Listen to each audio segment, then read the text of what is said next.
E vai começar mais um vídeo pro canal. Deixe seu like e se inscreva no canal para dar uma força pro canal crescer.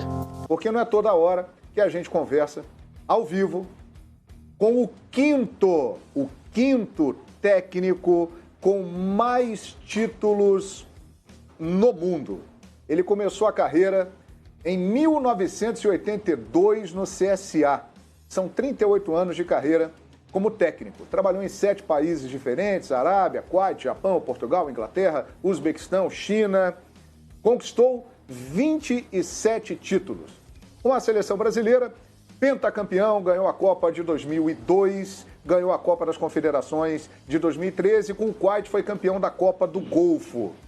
Com clubes, ganhou 4 títulos internacionais. Ganhou 2 Libertadores, 95 com o Grêmio, 99 com o Palmeiras.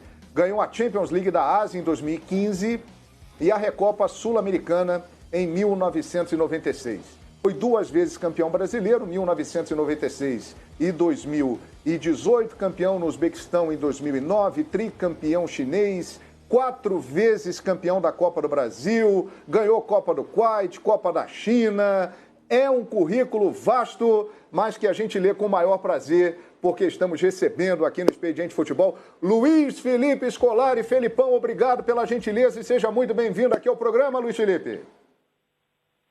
Eu que agradeço a vocês, obrigado. É uma alegria estar conversando com vocês novamente nessa situação. Obrigado. É uma alegria estar conversando com vocês novamente nessa situação um pouco estranha do futebol mundial, mas estou à disposição do pessoal aí para a gente conversar um pouquinho. Legal, Filipão. E para começar o papo bem demais, eu vou botar você em contato com um cara que junto com você foi campeão da Libertadores e vocês dois são campeões do mundo. Então é o seguinte, Zinho, fica à vontade para dar a partida aí nesse papo com o Filipão. Poxa, que satisfação, João. Que alegria, né? Filipão, uma pessoa querida demais, né? Além desse currículo todo que você falou aí dele, que eu falei, rapaz, nós vamos ficar o programa todo falando do currículo do Filipão. É muito título, né? É muita conquista, mas pela competência dele, né? Pelo profissional que ele é, né? E eu tenho o orgulho, né, de dizer que trabalhei com ele, fomos campeões de Copa do Brasil, Mercosul, Libertadores, uma honra muito grande mesmo, e é um amigo, né, porque o Filipão sempre foi um cara disciplinador, mas ao mesmo tempo um amigo de todo mundo dentro do clube. Isso era fundamental para as conquistas. Filipão, meu amigo, meu querido, depois desses elogios todos, a gente tem que te perguntar também, né? Então vamos lá, depois desses títulos todos aí que o João falou, toda essa bagagem, é claro que o teu telefone deve estar tocando muito. O Machado, o grande Machado, seu empresário, nos deu entrevista aqui e falou, olha, rapaz, é telefonema da China, é da Arábia, de seleções aqui sul-americanas, é de clubes no Brasil.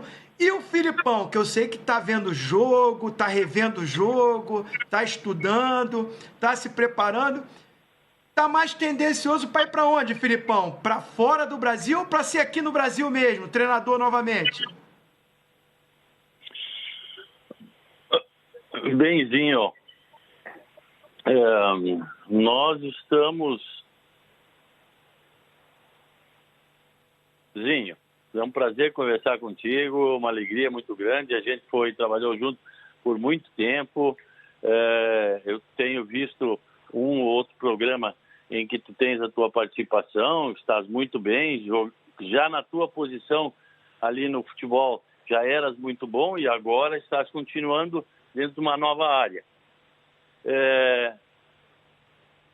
Nós estamos recebendo uma ou outra comunicação, sim, mas nesse momento é um pouco estranho essa comunicação, porque sempre se refere uma participação daqui a um determinado tempo, ou daqui quando abrir o campeonato, quando abrirem as possibilidades de jogos sem interrupção nenhuma em virtude do coronavírus, e a gente vai protelando essa situação para que dentro de 1 mês, 2 meses, 3 meses, não se sabe quando, essa situação que fique mais tranquila e a gente possa voltar ao futebol. E também se preparando para voltar ao futebolzinho de uma forma um pouco diferente, de uma forma em que a gente não tem mais uma comunicação tão direta como a gente tinha anteriormente, que era pegar pelo braço, ajeitar o jogador para fazer isso, fazer aquilo, ou falar ao pé do ouvido, uma série de detalhes que os técnicos também vão ter que se modificar para que a gente vá passando essa situação do coronavírus e o futebol volte a ser aquele futebol que nós conhecíamos, com tranquilidade, com o técnico ensinando não, mas participando mais ativamente da parte técnica, da parte tática, mas com algumas diferenças e algumas modificações que nós precisamos por causa da nossa vida. É isso aí. Vamos rodar aqui o nosso time, né, para aproveitar a chance de perguntar para o Luiz Felipe Scolari. Mauro Naves, que tantas vezes já entrevistou o Filipão. Fica à vontade aí, Mauro. E sempre com muito prazer, muitas vezes depois de títulos, né, porque esse currículo que você viu aí que é imenso. Prazer mesmo falar contigo, Filipão. Eu vou fazer uma coisa rápida, uma que eu tenho curiosidade demais, essa eu nunca perguntei, né? Por que o cara sai do Chelsea, o cara é campeão do mundo e vai parar no Uzbequistão? Eu sei que era um projeto do time novo lá, de empresários e tal. Como é que te convenceram com esse currículo todo, bababá? Acho que o Rivaldo já estava por lá, tinha um outro que também já tinha passado por lá, mas acho que o Eto'o, mas os caras levam o Filipão para o Uzbequistão. E aí eu completo, Filipão. 71 anos, uma vida financeira estável, família ótima, etc. O que ainda te motiva a voltar a trabalhar? E ainda mais se for longe, lá na China, não sei aonde, que a gente sabe que o futebol é tão desgastante, mesmo para o técnico, é viagem, etc. E tal. É isso aí, Felipe. Prazer enorme recebê-lo aqui, viu? O prazer é meu, Mauro. Deixa eu te dizer que quem me levou para o Uzbequistão, quem insistiu na minha contratação, quem montou todo o esquema, foi o Rivaldo. Ele estava sozinho, aliás, tinham lá 2 ou 3 jogadores brasileiros juntos, mas ele estava querendo montar uma situação para o nosso clube, para o Brunion de Cor, que era da minha contratação por muito tempo. Nós tínhamos lá uma equipe que tinha um projeto de construção, que agora estão terminando de construir um estádio muito grande. Nós tínhamos um projeto de clube efetuado pelo dono naquela oportunidade, juntamente com o Rivaldo, e com que teríamos filiais ou teríamos clubes no Brasil, na Inglaterra, em que nós teríamos uma possibilidade de administração desses clubes também, e valor financeiro também, que era importante, era até bem melhor que o Chelsea. E então nós entendemos aquilo, fomos lá, trabalhamos com o Rivaldo, chegamos a um determinado ponto em que ganhamos o campeonato invictos, muito bem, mas não deram sequência àquele projeto por razões que nós não conhecíamos na época, que interferiram no desenvolvimento do projeto, que era uma parte política, e nós saímos então e voltamos a trabalhar fora do Uzbequistão. Mas foi um momento muito bom, saindo do Chelsea, sim, que é uma grande equipe, mas também morando num lugar que ninguém conhece praticamente, mas onde a gente vivia muito bem, tinha um futebol bem jogado, tanto que a seleção do Uzbequistão sempre, nas últimas 2 Copas do Mundo, não foi para a Copa do Mundo. Eu acho que no último jogo é que perderam esses jogos e daí não classificaram. E então nós tínhamos um projeto bem organizado pelo Rivaldo e pelas pessoas, mas não seguiu em frente por questões políticas. Mas o que me leva, Mauro... Ok. Outro também que já está acompanhando o Filipão há muito tempo e entra no papo é o Eduardo Savoia. Diga, Savoia. Olha, é sempre um grande prazer falar com o Filipão, aprender um pouco. Um cara que ganhou tudo que se pode imaginar. Estava no Japão naquela conquista fantástica de 2002. Mas o que eu queria perguntar para o Filipão é o seguinte. Filipão, você olha para a cara do Filipão e você vê principalmente Grêmio e Palmeiras, né? São clubes em que ele mais parece torcedor, além de um grande profissional. E aí vem a pergunta, é a bucha. Você trabalharia, Filipão, no Inter, que é rival do Grêmio, e no Corinthians, que é o maior rival do Palmeiras? Um abraço. Um abraço, Savoia, um abraço. Vejam bem, no Rio Grande do Sul, os exemplos indicam que grandes treinadores trabalharam nas 2 equipes. Por exemplo, Carlos Fleury, Sérgio Moacir Torres Nunes, Rubens Minelli. Então, todos os treinadores podem trabalhar em equipe desde que recebam convites. E, então, quando receber o convite, vai estudar se pode ir para aquele clube ou não, se o projeto que aquele clube tem bate com a tua ideia de trabalho, se os jogadores que aquele clube tem te dão a tranquilidade para trabalhar dentro do teu estilo também que tens, uma série de detalhes. Então, todos os técnicos, ao receberem propostas, estudam. Eu não recebi proposta, portanto, nem me preocupo com esse assunto, nunca pensei no assunto, que quando recebesse uma proposta, eu poderia pensar, mas eu não recebi proposta, então eu não penso sobre esse assunto. Mas nós tivemos no Sul, principalmente, grandes treinadores que treinaram as 2 equipes. E em São Paulo, provavelmente, também tivemos gente que treinou no Palmeiras, no Corinthians. Brandão, mas é isso mesmo, que é um dos maiores treinadores do Palmeiras. Mas eu não, quando a gente não recebe o convite, não pensa sobre isso. Mas trabalharia. É isso aí. Se tu não recebe o convite, não adianta tu dizer eu trabalho ou não trabalho. Então, não tem convite, não tem proposta, não tem nada. Pronto.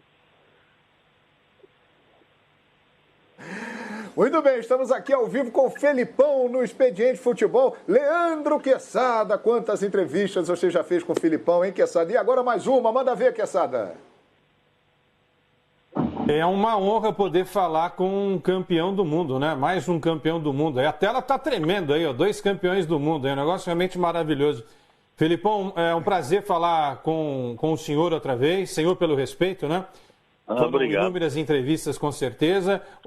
Uma coisa eu sei, o Corinthians um dia já pensou. Não procurou o Felipão, mas um dia já pensou, tá? Então isso daí é uma informação. Mas, ô Felipão, vou chamá-lo de você. Você fez sucesso em Portugal, né? Fez uma boa Copa do Mundo em 2006, chegou a uma final de Euro dentro das terras portuguesas, enfim, marcou história, né? Tem o episódio das bandeiras, né? Que os torcedores colocavam lá as bandeiras ao seu pedido nas janelas, né? Enfim, foi algo marcante na história, você é um ídolo em Portugal. Inclusive, a última vez que eu tive a chance de conversar com o Felipão, foi fazer uma entrevista armada pela nossa Elô, não é? Lá em Portugal, lá em Lisboa, e é impressionante o carinho que os portugueses têm com o Felipão. Mas, Felipão, aqui a gente fala muito da possibilidade do Jesus, por exemplo, um dia treinar a seleção brasileira. O que você pensa a respeito? Porque alguns campeões do mundo acham que seleção brasileira é para brasileiro, que não teria espaço para um estrangeiro, no caso, o português Jesus. O que você acha disso, Felipão? Não concordo com o pensamento de alguns campeões do mundo, ou algumas pessoas que também foram campeões. Técnico bom e com qualidade não tem nacionalidade. Se o Jesus for escolhido uma oportunidade para ser o técnico da seleção brasileira, ele o será com muito trabalho, com muita boa vontade, com muita dedicação, como ele fez e faz nos seus clubes lá em Portugal e fez aqui no Flamengo. Eu acho, essa é a minha opinião, eu acredito que um técnico bom pode trabalhar em qualquer parte do mundo. Eu, pelo menos, trabalhei em 7 países e sempre fui muito bem recebido, e eu espero que os meus colegas, se tiverem alguma pequena rusga, uma manifestação um pouco diferente com os técnicos estrangeiros, que deixem de lado. Porque nós, brasileiros, quando saímos, somos muito bem recebidos em qualquer parte do mundo. Então, deveremos dar como exemplo também a receptividade a essa situação. E todos os técnicos, independente de serem portugueses ou qualquer outra nacionalidade, sendo bom, tem lugar, em qualquer ambiente. Inclusive, eu me lembro, Felipão, que numa entrevista, o Jorge Jesus, ele citou, falando sobre isso que você abordou agora, exatamente o seu exemplo lá em Portugal, né? E de outros tantos técnicos brasileiros que foram para lá e também fizeram muito sucesso. E agora é o caso do Jorge Jesus aqui. Qual é o impacto deste trabalho do Jorge Jesus aqui no futebol brasileiro, na sua avaliação, Felipão? Bom, eu penso que o Jorge Jesus fez um trabalho baseado no trabalho que ele fazia em Portugal, nas equipes em que trabalhava. Ele sempre foi cooperativo. Quando eu trabalhava com a seleção, em determinado momento eu tinha um jogador trabalhando na Rússia, mas que seria convocado, mas que lá na Rússia estava deixado de lado pelo seu clube. Eu fui ao Belenenses, pedi ao Jorge Jesus que o treinasse junto com os jogadores que ele tinha no Belenenses, para que ele me ajudasse em relação à seleção, e ele foi solícito. Então, isso é uma das coisas que a gente tem que colocar de exemplo do Jorge Jesus. E o Jorge Jesus colocou a nós, técnicos no Brasil, que tem uma qualidade muito grande, não apenas nos brasileiros ou em qualquer treinador que tenha esse bom relacionamento com os atletas, soube trabalhar com os atletas do Flamengo, soube, quando chegou, montar a equipe do jeito que ele queria. E outro detalhe, os jogadores o entenderam, aceitaram aquela ideia, buscando uma afirmação de todos, não apenas do Jorge Jesus, ou de A ou de B jogador. E aí foi o que levou o Flamengo àquela campeão do Campeonato Brasileiro, campeão da Libertadores, e fazer todos aqueles jogos muito bons. Então, foi um trabalho organizado pelo Jorge, aceito pelos jogadores, posto em prática pelos jogadores, e com a concordância total da diretoria e dando-lhe um apoio que precisa ser dado ao técnico de futebol. Ele empregou os seus métodos, que não são diferentes dos métodos que trabalham muitos técnicos brasileiros, mas empregou de uma forma tal que surtiu um efeito que ninguém esperava, ou esperava-se, mas não tanto. E isso ajudou a que os técnicos, todos nós técnicos, procurássemos entender de que forma ele tem trabalhado, procurássemos entender algumas outras coisas para colocar em prática no futuro. Excelente, Felipão. E quem vai fazer pergunta, vai conversar com você agora, é o Edmundo, o animal. Edmundo, entra na conversa aqui, bate um papo com o Felipão. Muito obrigado, João. Luiz Felipe Scolari, muito boa noite. Prazer em tê-lo aqui no Expediente Futebol. Você se referiu agora à conquista do Campeonato Brasileiro do ano passado. que o Jesus teve com o Flamengo, e me veio à memória aqui rápido que nas primeiras 9 rodadas o Palmeiras era o melhor time do campeonato e era apontado por muitos como o favorito àquela conquista. Teve a parada para a Copa América e aí o Palmeiras não conseguiu voltar no mesmo nível. A que você atribui isso? Porque quando um treinador tem tempo para treinar, normalmente ou fatalmente o time melhora. Não foi o caso que aconteceu com o Palmeiras o ano passado. Muito boa noite. Boa noite, Edmundo. Tudo de bom para ti também. Veja bem, nós tínhamos uma situação de trabalho e de organização da equipe em que nos baseávamos bastante nas características daqueles atletas que estavam jogando, na colocação de um ou outro em determinado momento do jogo, e quem nos dava todo um suporte para fazer aquele estilo de jogo que nós tínhamos e aquela agressividade era o Daverson. O Daverson fazia aquela marcação muito forte na saída de bola do adversário e trazia junto com ele os nossos jogadores. E nós, ao começo da Copa América, depois quando começamos a trabalhar com a equipe, nós já notamos que a equipe não tinha aquela agressividade, não tinha aquela postura, e nem o Daverson, que é um jogador que joga muito e bem e que fez um campeonato em 2018 espetacular. Ele, sendo um dos alicerces do título do Palmeiras, conseguia dar mais aquilo que nós pretendíamos. E aí não conseguimos arranjar a equipe de forma que ela fosse igual àqueles 9 primeiros jogos, e as derrotas na Copa do Brasil, quando já estávamos quase que na semifinal, nos pênaltis para o Internacional. E depois a derrota em casa para o Grêmio de virada, quando nós tínhamos o jogo à nossa disposição, foram fatores que influenciaram a nossa saída.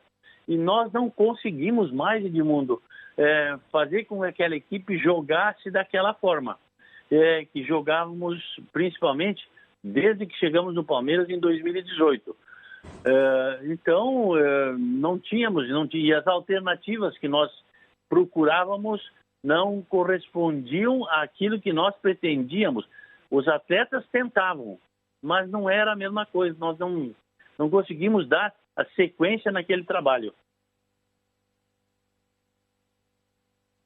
Ô Luiz Felipe, quando você pensa em Libertadores da América, o que te vem à cabeça? O que você pode falar sobre Libertadores? Eu penso que quando eu vim para o Palmeiras, nós chegamos aqui com a intenção de ganhar mais uma Libertadores em 2 anos, porque tínhamos lá naquele momento uma excelente equipe, bem organizada, e tínhamos ainda a possibilidade de contratar um ou outro jogador. Mas pecamos contra o Boca Juniors em 2 momentos no segundo tempo, onde tomamos 2 gols e o Boca Juniors soube se colocar à vontade no segundo jogo lá contra o Palmeiras no Parque. E depois perdemos novamente a Libertadores, uma sequência de Libertadores em casa, quando também tivemos dificuldades contra o Grêmio, fomos superados em 2 momentos, principalmente por uma qualidade muito grande de um atleta do Grêmio, e aí deixamos de lado de passar uma final. Era tudo o que queríamos, era tudo o que imaginávamos também para o Palmeiras nesses 2018, 2019.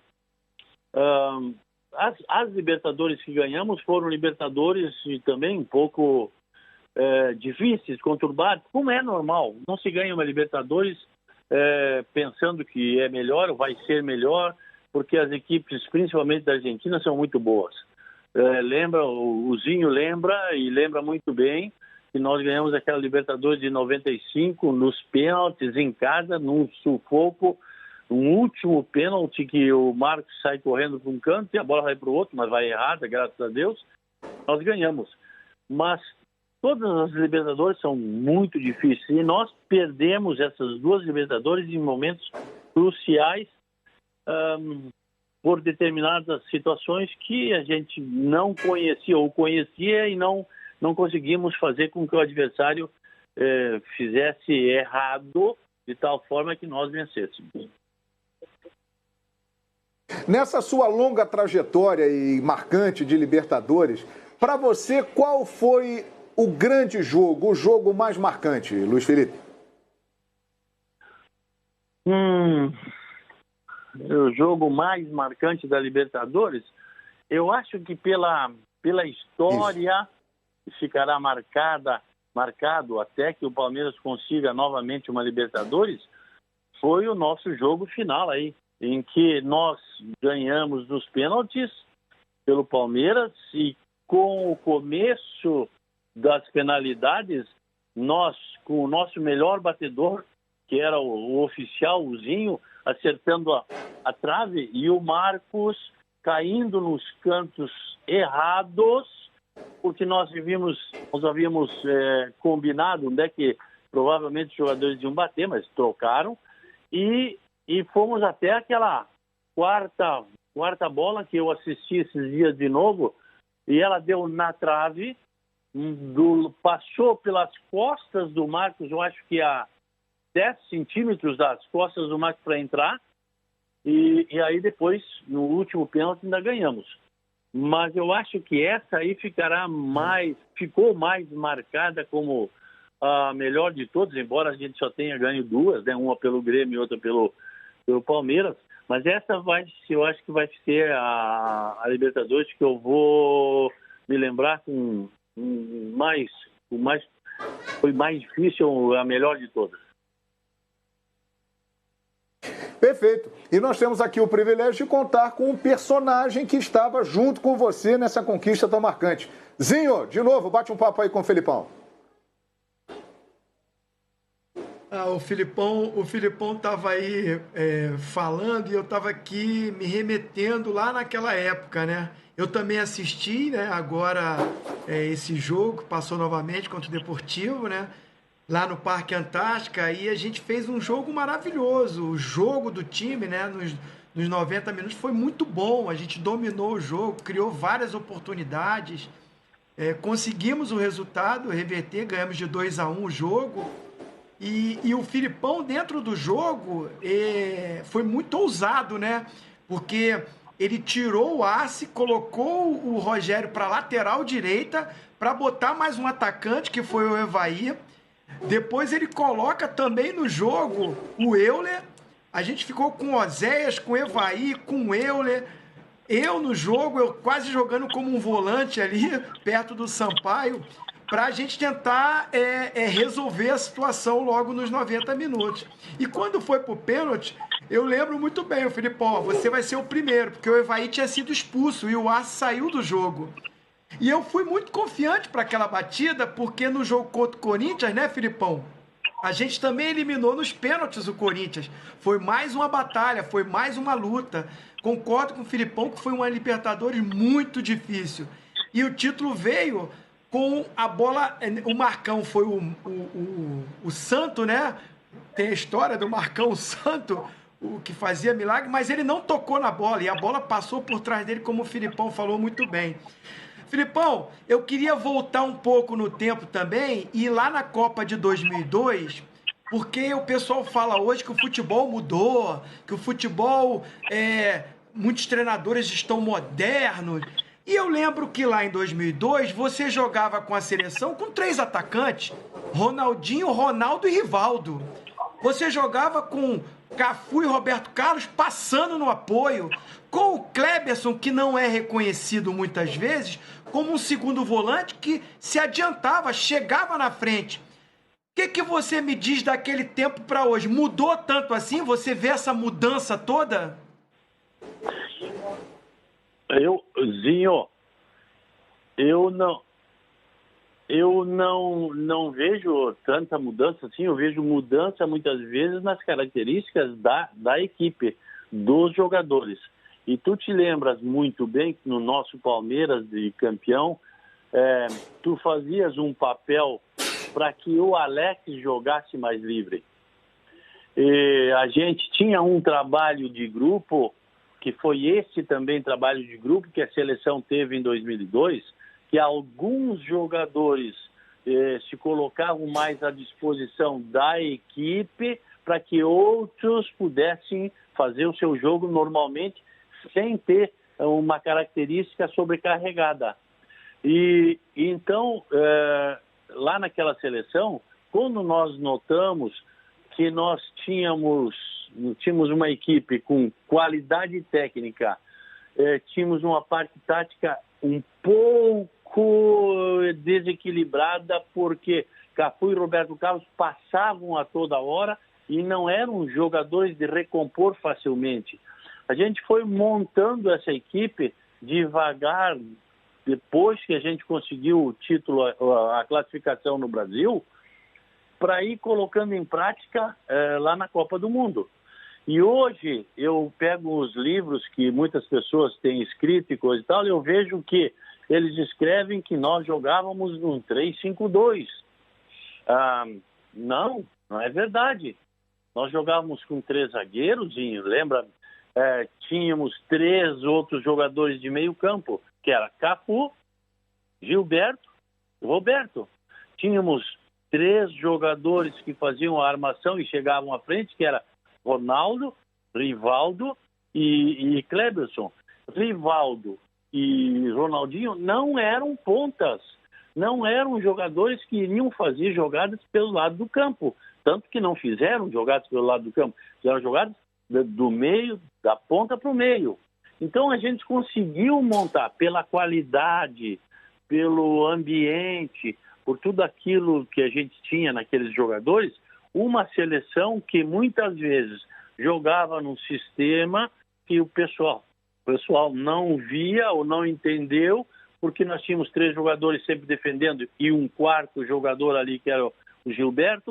Nós tínhamos a recomposição pelo meio do Rivaldo e do Ronaldinho, e então ficavam muitas vezes, nós jogávamos 3-3-3-1, um 3-4-2-1, e os adversários não sabiam como fazer para a marcação daquele grupo, porque eles se movimentavam de tal forma e com tranquilidade para jogar o futebol, que essa é uma das coisas que eu acho muito, muito legal, e se movimentavam de tal forma que o adversário não sabia o que fazer. E eles iam se sobrepondo e venceram os jogos todos dessa maneira. Então, o que faz uma equipe de futebol são os atletas, são aqueles jogadores que se uniram para dar um pouco mais de si em determinado momento, para que outros produzissem mais. E é isto que o Jorge Jesus conseguiu no Flamengo, que muitos se doassem para que outros pudessem fazer o trabalho diferenciado que sabem fazer. Então, nós tínhamos aquilo, nós tínhamos o Kleberson, que no último jogo foi um dos jogadores que mais chegou à frente. Nós tínhamos uma defesa que, quando o nosso zagueiro recebia essa bola, dominava essa bola, podia ir à frente porque iria ter cobertura, e todos sabiam jogar. Então, nós fizemos lá naquele Mundial uma seleção tranquila, fácil de jogar e fácil de manusear, porque os egos também foram deixados de lado. E isso no futebol muitas vezes atrapalha e muito. Então é por isso que eu venho mais uma vez dizer, Zinho, lembras do nosso campeão em 95? Muitos jogadores, e tu foste um, que jogava numa função para dar oportunidade ao Alex de fazer aquilo que sabia fazer, para que ele ficasse livre, nós tivéssemos uma consistência tática. Porque uma consistência tática no futebol é importante. Não se tira a qualidade do jogador, mas se acrescenta um pouco mais para que o grupo todo seja beneficiado. Mauro Naves. Bom, Felipe, com essa resposta aí, eu fico doido para te perguntar como é que você aparava as arestas lá, falando de ego, vaidade, entre Rivaldo e Ronaldo, né, que concorriam ali para serem o número 1. Mas eu queria voltar àquela primeira pergunta lá que você não deu tempo de você responder. Por que aos 71 anos, alguém tão bem realizado, tão campeão, quer voltar, de repente, lá para a China? É uma paixão pelo futebol, uma obsessão, aquela adrenalina para ganhar títulos? Ou a dona Olga não te aguenta muito em casa e fala, ai, meu filho, vai trabalhar um pouco, se aqui dentro eu já não aguento você? Não, nós temos 50 e poucos anos juntos e nós temos uma paciência um com o outro e temos um amor e temos uma situação de vida que nos permite dizer que a gente, mesmo que em determinados momentos tenha alguma contrariedade, a gente sabe viver juntos e possivelmente viveremos juntos o resto da nossa vida. Mas o que me deixa feliz no futebol e o que me faz pensar em voltar aos 71 anos para dirigir uma equipe, uma das coisas que eu quero te dizer assim, se a China vier novamente com um convite e com uma situação organizada de uma equipe, voltaria facilmente para a China. Foram 3 anos maravilhosos, adoro a China, não tenho nenhum problema de voltar à China, não. Voltaria. Neste momento não aconteceu ainda um convite oficial, provavelmente pode ser que mais tarde aconteça. Aos 71 anos eu tenho vitalidade, jovialidade, eu tenho conhecimentos, eu tenho uma equipe técnica que trabalha comigo com grande qualidade e com conhecimentos muito bons na parte física, na parte tática. Discuto muito com eles cada 2 ou 3 dias da semana métodos que nós deveremos provavelmente empregar em qualquer equipe que vamos trabalhar.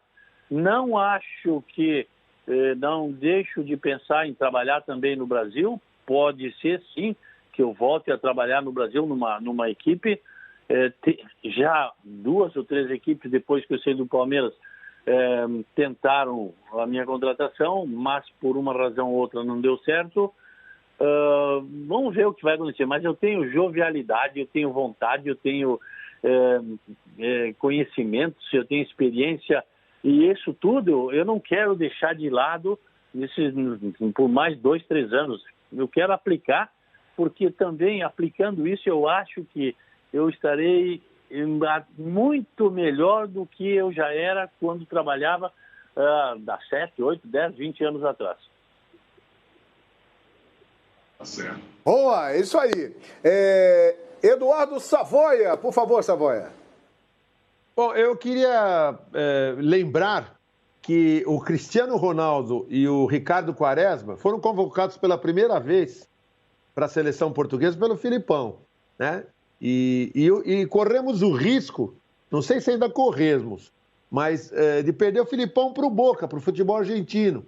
O Batistuta chegou a falar com você, Filipão, sobre uma contratação, eventual contratação, dependia do candidato dele vencer, chegaram a conversar. E como é que era o Cristiano aos 20 anos? Já era aquele top que é até hoje?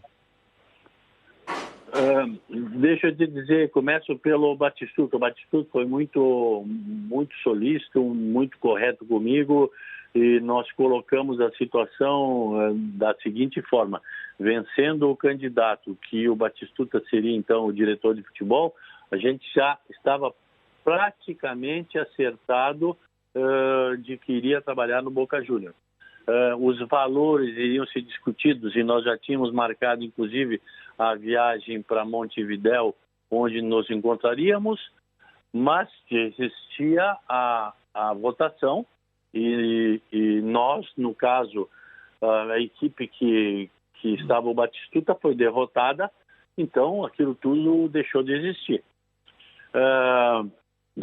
Que mais tu me perguntasse o Cristiano Ronaldo e Quaresma. Cristiano Quando nós Ronaldo, convocamos pela primeira vez o Cristiano, o titular do Sporting era o Quaresma, não era o Cristiano.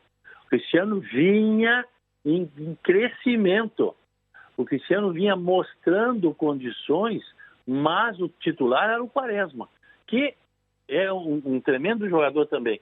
E aí, num determinado momento, o Mortosa foi assistir um jogo do Sporting e ele disse: Felipe, está na hora de convocares o Cristiano. Não adianta, o Quaresma é o titular, é bom, é tudo, mas leva aquele guri, leva aquele menino. E aí nós começamos a dar oportunidade. Ele foi, se não me engano, no primeiro jogo amistoso em Chaves, onde fez o gol. E ele já naquele tempo mostrava como era. Uma vontade de trabalhar enorme. Tinha que tirar de campo. E uma pessoa fora de campo espetacular. Uma pessoa maravilhosa em todos os sentidos. Então, o Quaresma também jogava muito bem, continuaram os dois, tanto que depois foram campeões do Euro com o Fernando Santos, lá em Portugal, em 2016, se não me engano, lá na França, com Quaresma e Cristiano. Continuaram juntos. E eram duas crias da casa do esporte muito boas. Maravilha. Leandro Quesada. Pois é, João, eu queria saber do Felipão. O Felipão foi técnico do Neymar. Felipão, você é um cara que está aí anos e anos, né, no futebol, vencedor, Copa do Mundo, Libertadores da América, Copa do Brasil, uma carreira fora do nosso país também, trabalhou com muitos jogadores, voltará a trabalhar em breve com outros tantos, dirigiu o Zinho, que está aí na tela. Mas, assim, digamos que o Neymar chegasse e pedisse um conselho para você, Felipão, em relação a futuro de carreira, né? O professor, eu permaneço no Paris Saint-Germain ou retomo minha carreira no Barcelona? Se ele te perguntasse isso, se ele te indagasse sobre o tema, Felipão, o que você diria para o Neymar? Veja bem, eu diria como disse ao Cristiano Ronaldo quando estava na China. Ele ligou, me perguntou: Felipe, o pessoal da China quer me contratar assim, assim, assim. Bom, meu amigo, tu vens para a China, tu vais vender a tua imagem, vais vender tudo aquilo que tu fazes propaganda para milhões de pessoas. Tu vais assim, assim, assim, mas deve saber que o futebol chinês não é tão badalado, não é isso, não é aquilo, e não vai ser mais o melhor do mundo. Já sei disso. Se eu estou te perguntando é só para saber, o restante, não sei, ok, então te dou a minha opinião. Se é isso que entendes e queres fazer isso, venha já para a China, que vai ser o rei por 5 anos aqui em todos os sentidos. Ao Neymar, eu diria hoje, conhecendo o que conheço do futebol, volta, vai para o Barcelona. Se aparecer oportunidade, volta para o Barcelona, que aí sim voltarás a disputar uma condição de melhor do mundo em igualdade com qualquer outro jogador desses que são escolhidos principalmente.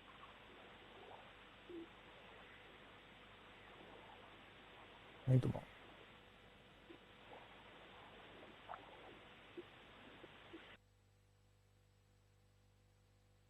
Muito bem. Edmundo Animal.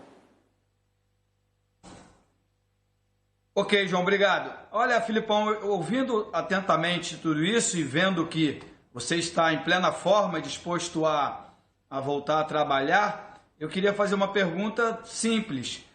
Quando você recebe um convite, você analisa o elenco que o time tem e as possibilidades que esse clube tem de contratação, ou você vai e lá vai se virando com os jogadores que tem?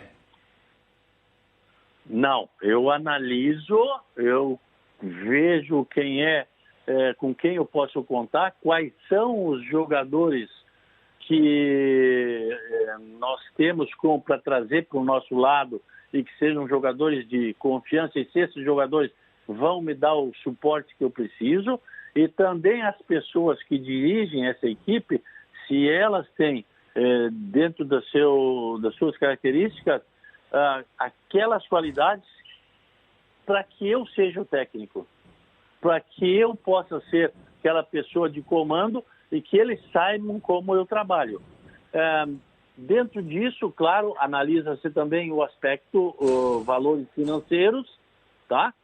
E se essa equipe me dá a condição de ter comigo, no mínimo, 3 pessoas da minha confiança: preparador físico, auxiliar técnico, treinador de goleiro. Porque é importante que tu estejas ali com esse grupo e que tu depois inclua o restante das pessoas que trabalham no clube no teu grupo, para que possas formar um bom grupo. Então, eu analiso isso, Edmundo. Eu penso, converso com algumas pessoas e às vezes digo sim, ou às vezes digo não, como já surgiram oportunidades de dizer não. Por isso, muitas vezes tu não diz o não diretamente para seres um pouco educado ou para não ferires susceptibilidades, e aí a gente passa para frente. Mas eu analiso bastante porque eu tenho uma forma de trabalhar e tenho gente que trabalha dentro daquela forma. Se for bem aceita, ou se eu entender que lá tem um grupo que possa aceitar bem, eu trabalho, e daí lá, depois eu me viro. Depois eu mexo com o que a gente tem que mexer, independente. Pode ter um jogador mais novo, pode ter um jogador mais velho, pode ter alguém que tenha menos velocidade, então a gente tem que dar um suporte àquele jogador, montar um esquema para que ele fique mais resguardado, uma série de detalhes que a gente vai pensando e daí vai trabalhando normalmente. Ô Felipão, a sua história, ela acaba se confundindo com a de Ronaldinho Gaúcho, né? Vocês viveram juntos na seleção brasileira, o auge da carreira, né? Foram campeões do mundo em 2002. E esse momento do Ronaldinho? O que o Felipão pode falar para todos que estão nos acompanhando sobre essa situação, sobre esse ponto que chegou Ronaldinho Gaúcho, que você conhece tão bem, Felipão? Olha, nós vivemos 2, 3 momentos com o Ronaldinho. O momento principal daquele que ele foi lá na seleção brasileira, em 2002, principalmente. Depois, quando ele foi contratado pelo Barcelona, porque o Barcelona, Guilherme, tinha como diretor, depois foi presidente, o Sandro Rosell, que é um grande amigo meu. E que no momento da contratação do Ronaldinho, eles iam contratar o Beckham.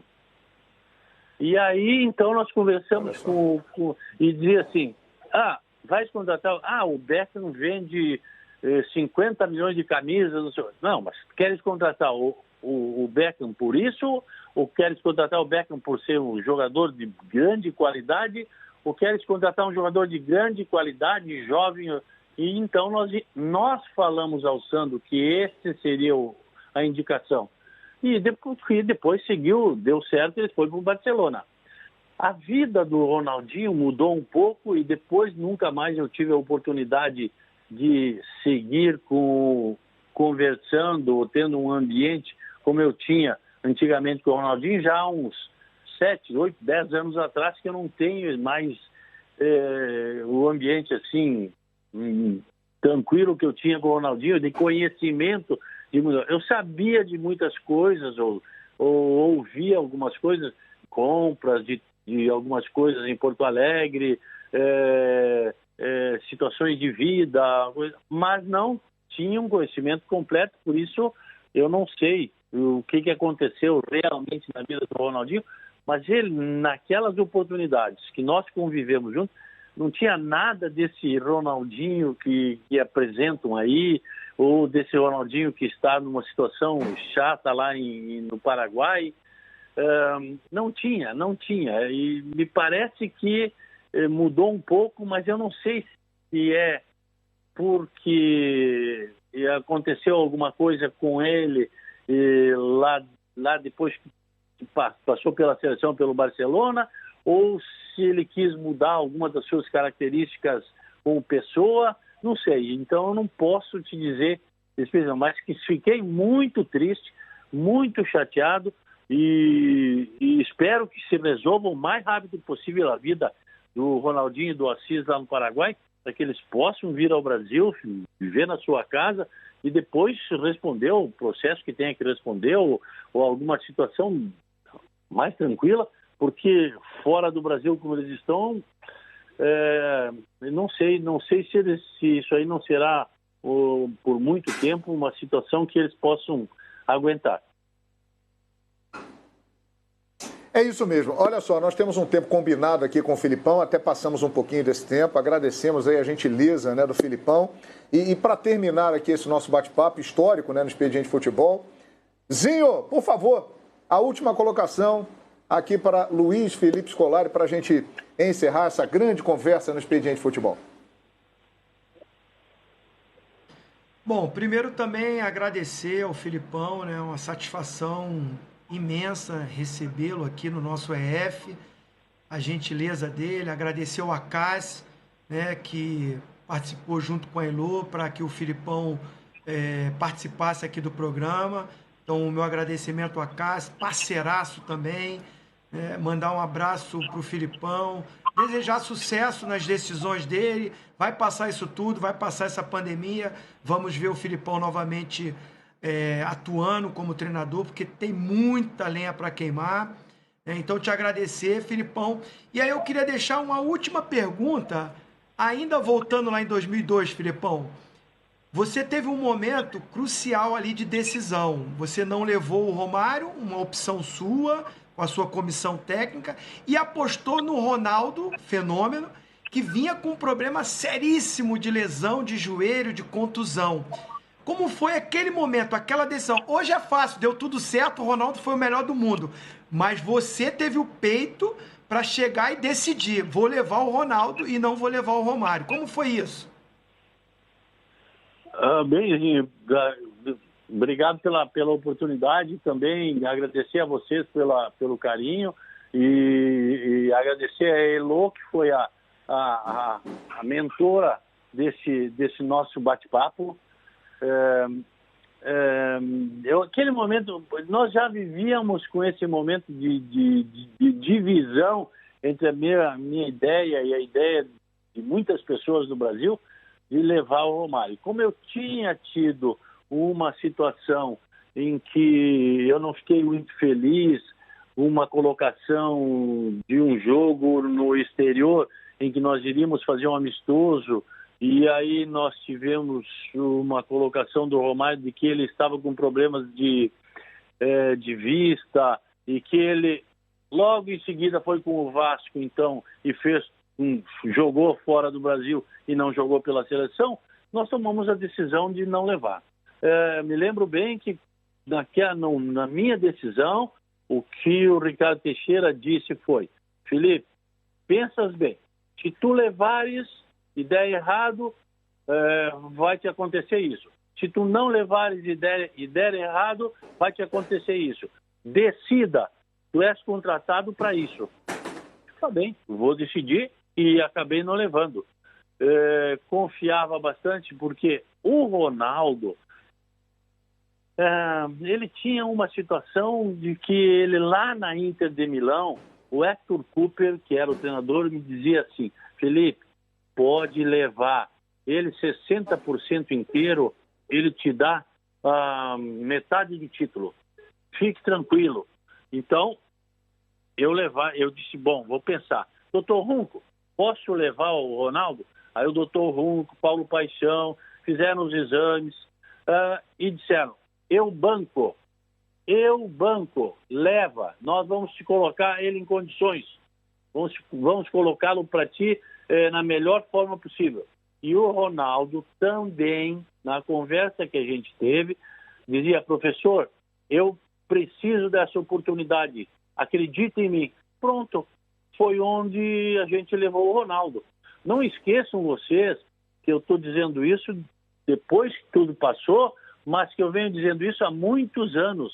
E há muito tempo que eu venho dizendo que naquela seleção, se não fosse o Dr. Runco bancar o Ronaldo, o Rivaldo, quem sabe nós não teríamos os dois. Se não fosse o Américo Faria fazer toda uma viagem sozinho, para que ele mudou toda uma ideia de trabalho que nós tínhamos, nós não teríamos conseguido a tranquilidade para os nossos jogadores. Portanto, aquilo era um grupo, gente.